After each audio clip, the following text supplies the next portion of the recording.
You might have seen a video doing the rounds of a grey robot that looks ultra lifelike. Is it real? Is it fake? Well, at CES 2022, Ameca the robot was on show, and let me tell you, the experience of interviewing this robot was very uncanny. So Morgan, tell me, you've got Ameca there next to you. This is a very lifelike robot. Why would you design a robot that looks so human? Yeah, well, the main use case for a humanoid robot right now is for entertainment, is for communication, and is for interaction with other people. Ameca is the pinnacle of what we can do, but it's still not exactly like a human.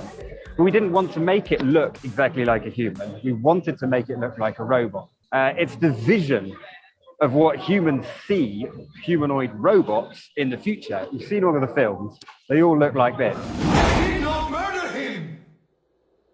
So we designed something around what we see, we envisage robots, humanoid robots to be in the future. And how do you create those really human expressions? I mean, looking at Ameca responding to you, there's little movements of eyebrows, if you can call them eyebrows. How did you actually build the robot to look so human with those expressions? Well, what we do is we first look at a real human. It's what we call animation first. So what does a real human do? How do they move? And then we take that animation and we design mechanics around it. So the mechanics can only do what a human can do. Yeah, see, she whacked me. Once we've got that, then it's quite easy to automate those expressions because whatever the mechanics do looks lifelike. So Ameca's got quite a few motors in its head. But we can see Ameca going through some facial expressions now, opening her mouth. A big wide smile is one of the things that we want Ameca to do. So big smile, Ameca. Lovely. Very thoughtful. Where would we kind of see this robot Ameca out in the wild? This is mainly probably service robotics. So the actual interaction with humans, moving around in a human space, that's going to come in the future. Well, I'm talking probably 10 years before you're actually going to see something like this walking amongst us. Are you expecting in, say, 10, 20 years from now that we could see Ameca robots walking, running, dancing, climbing? Are they going to start looking like Boston Dynamics robots that can run across a field at speed? I'm asking, and also almost afraid of the answer here. So this is why we created the artificial body. And the artificial body is a human-like form that everyone can relate to and everyone can interact with without having to look through a user manual. So what kind of level of artificial intelligence have you baked in terms of the communication capabilities and Ameca understanding and responding, even speaking to you? So there's some artificial intelligence, and most of the artificial intelligence at the minute that is on Ameca is revolving around the vision system. So Ameca does actually have a camera in each of its eyes, so it can see what's going on. So it can detect people, it can track their face, it can detect other objects, such as my finger. It can follow my finger around, I can wave at it, and then it can see it move backwards then. What did you kind of think of the internet's response to Ameca? It's the emotion and how it moves, the emotion that you get out of the face.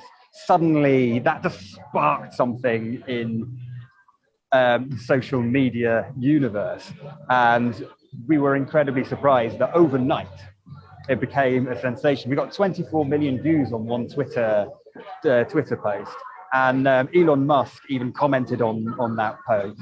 So incredible response. And we're at CES right now. This is the first time this has been shown off in public. And we're expecting to be very busy showing off Ameca.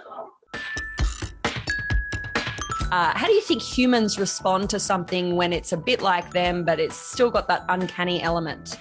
What we found was when you try and make it look ultra-lifelike, to our other Mesmer line, it looks a bit more sinister because it's right in the uncanny valley. But actually, when we created Ameca, we pulled it backwards out of the uncanny valley because it looks less human, because it's plastic, because it's metal, and because it's of grey skin. It's suddenly, oh, hello, people seem to respond to that quite positively, and people like this much more than they liked the ultra-realistic robots that we also do. When you're demoing Ameca, what are some of your favorite things to do to kind of show the power of that interaction and just how impressive those lifelike features are? Yes, as we've demonstrated, the reacting to personal space, but we can also talk to Ameca. So I can say, hello Ameca, how are you? I am doing well, thank you. We've created Ameca so it's more lifelike than any other robot. The shoulder movements are just like human movements. You have movements in the center as well as out at the shoulder. And that actually means that instead of hitting me, Ameca can move a hand all the way up to the side of her head. I'm interested to know maybe how the robot is finding Vegas or CES. How are you finding Las Vegas and CES? Well, as a robot, I actually don't feel anything at all. But if I did feel, I would feel happy to be here. Do you see a robot like this becoming an accepted part of our lives? Do you see it maybe being something I might ask a question of at the airport, or would I have an Ameca robot in my home helping me out? So most of the use cases for this will be the interaction. So yes, in the airport, that's a great use case because you can either have many, many humans, or you can have many humans and many robots, and you can have that interaction in the same way. Having it in your home is probably not something that's going to happen in the near future. A robot like this can do many tasks, just like a human, but there are other robots that you can get that will do those tasks a lot better because they're designed for the job and a lot cheaper, and you can get them today. So why would you buy a humanoid robot that will probably cost more than your house? Maybe in the future, maybe in 50 years time.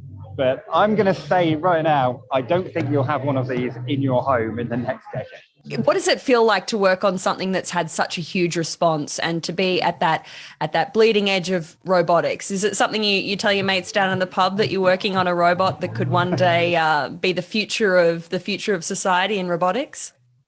It's a fantastic thing to do. It's a fantastic technology to be a part of developing. And I hope over the next 10 years we can continue innovating and continue to spark people's imagination and continue with this social media sensation. So everyone actually then knows who Ameca is. Thank you for the interview. Anytime.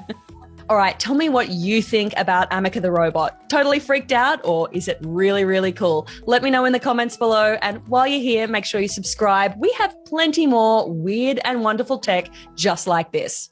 Well, maybe not just like this. You're walking, and you don't always realize it, but you're always falling. With each step, you fall forward slightly, and then catch yourself from falling. Over and over, you're falling, and then catching yourself from falling. And this is how you can be walking and falling at the same time.